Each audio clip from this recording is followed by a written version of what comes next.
Steggur er orð sem við notum yfir karlfugl anda. Við tölum stokkandarstegg eða fiskiandarstegg eða duggandarstegg.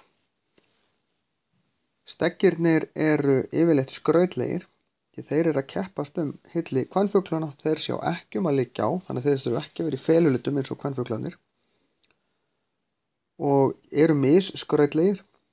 Stokkandinn til dæmis er auðþekkjanleg, stokkandarsteggir eru auðþekkjanlegir því þeir eru með grænan haus.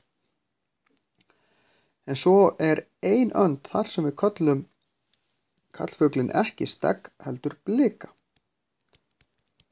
Og það er æðarfuglinn. Karlfugl æðarfuglsins er svartur og hvítur, hann er með pínu svona græna slikja aftan í hnakkanum.